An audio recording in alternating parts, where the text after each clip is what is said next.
అన్న ఈ రాష్ట్రంలో వైఎస్ జగన్మోహన్ రెడ్డి గారి పాలన అనేది ఎలా ఉంది? చాలా అద్భుతంగా ఉందండి. చాలా అద్భుతంగా ఉంది.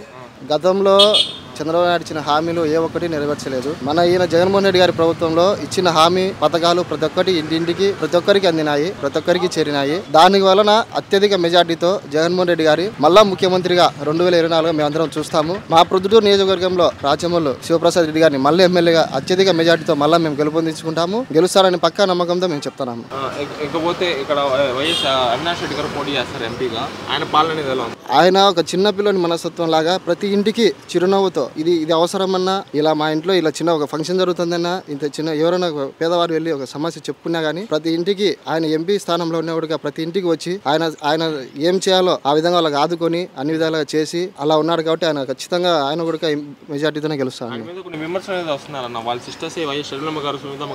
అన్న అవన్నీ రూమర్స్ అన్న, ప్రతిపక్షం వారు ఎన్నైనా చెప్తారు. ఎందుకంటే ఈ సమయంలో అలాంటివి చెప్తేనే కదా వాళ్ళకైనా మాకు కూడా ప్రజల్లో మార్పు చెంది మాకు ఓట్లు వేస్తారని వాళ్ళు ఎన్నో దుష్ప్రచారాలు చేస్తుంటారు. అవన్నీ ప్రజలు నమ్మరు, ఖచ్చితంగా అవన్నీ చేయరు. ఆయన ఎంత మెజార్టీతో గెలుపొందే అవకాశం ఉందన్న?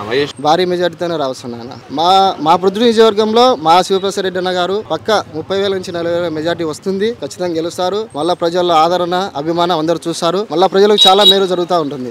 గతంలో ఎవరు చేయలేదు కదా, ఇంటింటికి వెళ్ళి పెన్షన్ ఇవ్వడము, ఇంటింటికి వెళ్ళి ఏదైనా పథకాలు అందించడం ఎవరు చేయలేదు. ఈ ప్రభుత్వం వచ్చేంత వరకు గతంలో ఇప్పుడు పలాని ఒక ముసలోడు వెళ్ళాలంటే గనక ఎంత దూరం వెళ్ళి నడుచుకుంటా వెళ్ళాలి, ఎంత దూరం పోయినా కూడా ఆడిపోయినా కూడా ఫింగర్ ప్రింట్స్ పడవంటారు, తమ్ము పడదంటారు, రేపు రాబో పెద్ద అంటారు. మళ్ళీ ఆయన పరిగెత్తుకుంటా ఇంటికి రావాలంటే ఆ ముస్లిం ముప్పన ఎవరు వస్తారు? ఇంట్లో పడుకోనిన్నా కానీ మన జగన్మోహన్ రెడ్డి గారు ఇంటింటికి వెళ్ళి పెన్షన్ అందించడం జరిగింది. అమ్మఒడి అంటూ ఎన్నెన్నో పథకాలు అందించారు. ఖచ్చితంగా దానివల్ల ఖచ్చితంగా మేము ఓటు అడగాల్సిన అవసరం కూడా లేదన్న, మాకు ఓటు వేయండి అని. తెలుగుదేశం వాళ్ళు ఏ విధంగా ఓట్లు అడుగుతారో మాకు తెలియడం, ఏం చేసినారని వాళ్ళు ఓట్లు అడుగుతున్నారు. ఇదో మేము ఇది చేసినా మీ అందరికీ అని చెప్పి వాళ్ళు ఓటు అడగడానికి హక్కు ఉంటుంది. ఏం చేయకుండా వాళ్ళు ఎట్లా విధంగా ఇంటికి వెళ్ళి ఓటు అడుగుతున్నారు. వాళ్ళు మాకు అడగాల్సిన అవసరం కూడా లేకుండా ప్రజలే మాకు ఓట్లు వేస్తారు.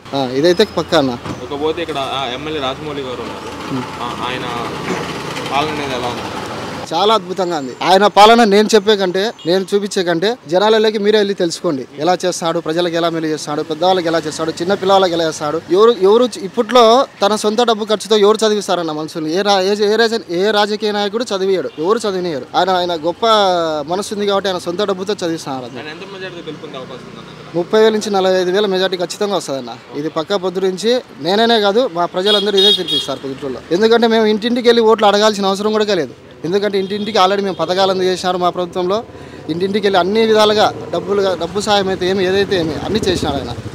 దానివల్ల పక్కా మెజార్టీతో ఆయన ఖచ్చితంగా గెలుస్తారు.